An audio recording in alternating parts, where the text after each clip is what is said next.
Hi, I'm Keith McCullough. Welcome back. I'm here with my friend Buddy Carter to talk more about market structure, all the things that you don't hear people talk about on TV. So the first thing, Buddy, I need to call out is what you brought me. So what is this? That was the leading edge of financial print journalism in 1994. Smart Money. Smart Money magazine, published by the Wall Street Journal. And what always struck me about it, I saved it. A friend of mine, John Ketterer, knew that broker very well on the floor of the exchange. And there was no more important reminder that I keep in my office every single day of what's next. So that hangs in my office, and I figured with all the conversation about high-frequency trading and market structure, market microstructure, that's what the NYSE looked like in 1994. So this was high-frequency trading? Well, that was part of the trading, but he was certainly involved in whatever frequency was going on. Well, it's interesting, and this is why this topic obviously really matters right now. It's timely. Michael Lewis, why now? Any idea why this matters now? I haven't read the book. I know that there's been a lot of conversation about people that have offered opinions without having read the book, so I have not read the book. I do intend to. I can tell you from having been involved in Twitter over the last number of years and writing actively for over 2, there were contributors that absolutely added to the conversation about structure, microstructure, the good, the bad, the challenges, what the SEC was doing, what they were missing. So every single day, an investor that was paying attention could understand that there was a real configuration issue, and that for anybody that says they're shocked on the Michael Lewis announcement they weren't paying attention. It's incredible that a guy like this was able to convince what is effectively old media that this is a new topic. I mean, I, for one, have spent the last half-decade trying to build machines to front-run the machines. That's Wall Street. You're trying to front-run decision-making. Now, would you agree or disagree with that?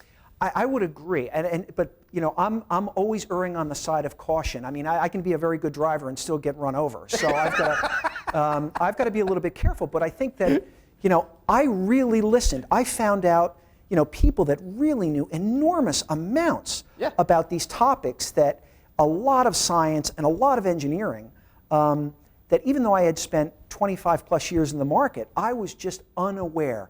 But I deeply understood the concept of getting in front of an order, understanding an order, pinging an order, all those different features of the high-frequency structure.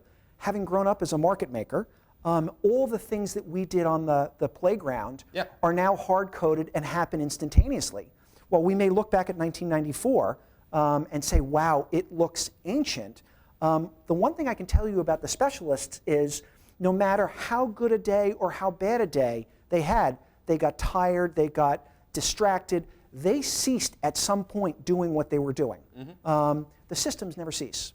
And when you look at some of the moves that happen in the pre-market and post-market, you knew something was desperately wrong with the way the configuration was built, and it was to the detriment of somebody.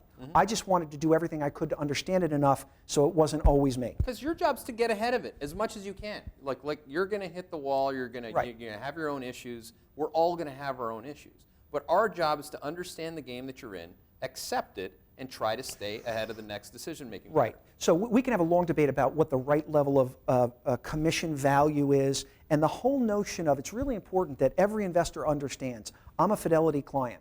And for instance, when I had 3 orders, I was a buyer during the flash crash, and all 3 orders were held up because their internalizer stopped. They would literally sell my order, to either Citadel or Knight or UBS. Typically were the 3 high-frequency traders. And I wound up in very difficult conversations with Fidelity. And I finally said to them, how dare you disadvantage my economic interest for 1/10 of a penny a share? And that's ultimately what we're dealing with. So did you have to call the helpline for that? Ultimately. But you had to deal with it. That's the point. This is what. But there were plenty of other investors on Twitter talking about this, dealing with it, and coming with the conclusion that I can leave a limit order. I can widen the duration of I can somehow figure out. I went back and I looked at my commission payments over the course of time.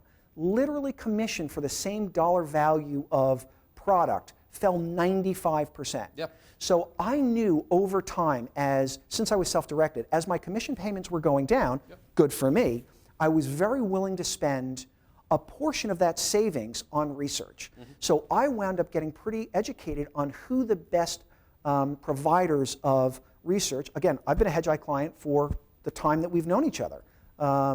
And it was always a very inexpensive way for me to get the right piece of information at the right time that might make a big difference. Yeah, that's the key point. But the right piece of information, whether it's getting in front of the old Walls order and you're the machine that is instantaneously front-running that order, which people are going to have some issues with, but in equal amount, I was at a dinner last night where somebody, a large holder of Allergan stock, mm-hmm. was equally unhappy that another Bill Ackman got in front of his decision-making price. He's like, well, if I had that piece of information, of course I would have taken our position up. How did he get that piece of information? So is there a political aspect to this where they're going to hurt the little, is it about the little guy? Is it about equality? Or is it really about what Wall Street's always about, which who gets to go first? I'll tell you what hurts the little guy. Markets that go down 50%. Yeah. You want to talk about, you don't recover from that typically. Did you see, I must have missed the 60 Minutes part on people getting crushed, being long stock market in 2007, being long gold in 2011. Yeah. That's what really hurt. Isn't that what really hurts the little guy? And for instance, when you go and look at the story of 2000, the largest monthly inflow into U.S. equity mutual funds was February of 2000. The largest monthly outflow was July of 2002, down 45%. So, as my friend Mike Arenstein used to say, people are hard-coded to make the wrong decision. Mm-hmm. So we talk about this emotional bridge, this traverse every single day. Again, no matter whether you're a permanent holder of an equity, you still have some form of risk every single day. Mm-hmm. And the challenge is for you and I to be able to assemble a portfolio of providers of information that allow us to retain our balance on the cracked glass, the barbed wire, the boiling oil, the spears coming with flaming arrows. It's like, at the end of the day, it's like deal with it. People deal with it. This is what's going on. And my sense is that you have a lot of brokers are upset about it, old wall brokers who don't have a new machine to front run the other machines. Yeah. Their politicians are upset about it. Yeah. But at the end of the day, the people, like Michael Arenstein's a good example. I mean, this guy is the antithesis of consensus. I mean, this is one of the smartest guys I know. No doubt. And he's not going to sit there and whine about a machine. I mean, give me a break, man. His great line is, I always want to make sure that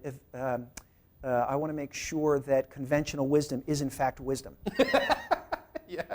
No, and that literally. So I've learned so much from Michael, and he and David are so successful, and they are wonderful stewards of capital. Yeah. They are sensible providers of investment supervision. Well, did you in this whole Michael Lewis blowout media thing, did you see anyone that you really respect in this business say that this is really the issue Americans should be focused on right now?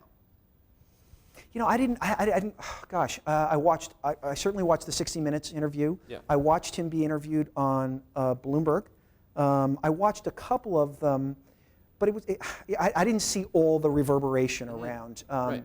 But I thought it was interesting. Or did any of some really big, smart investors. Did you have anyone call you up and say, hey, buddy, my life's going to change today because 60 Minutes said that there's this not is bad. one of them that wasn't fully aware of this in every single way. So at what point do we get, and this is part of the 2.0, the Wall Street 2.0 experience that we're going across here.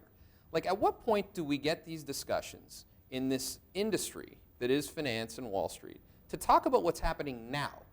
From the buy side's perspective, as opposed to what's been happening, which everybody knows. Well, they always say follow the money. So, realize who gets paid. So when I said to Fidelity, how dare you disadvantage my economic interest? Being a buyer in the largest financial cascade we've ever had, and my order could not get to the market. Right. How inappropriate is that? Mm-hmm. And after 8 calls, there was no resolution except I was offered the chance to file a formal complaint. Now, how in the world was I supposed to identify, I know what the nominal value of the trades were, but once the trade was over, the stock that I did wind up buying, I sold 5.5% higher the next morning. So good for me, but it could have been 3 times as much. Right. So But you're a student of market history, and you know that there are periods in time. You're in a game where something like that is going to happen to you. You don't know what it's going to be. Right. And you're coming into this with your eyes wide open. You don't. Right. If you don't know this, you are one hell of a lemming. Well, it's expensive to get dead in the process. Yeah. I mean, literally, if my family would be upset that Who do you know though that's a real player who's been around for a long time, seen the wars, won the battles, not drawn down, who said that this high frequency trading thing has really impaired my ability to invest? Not one. Me neither. Isn't it? Maybe we're talking to the wrong people. I don't know.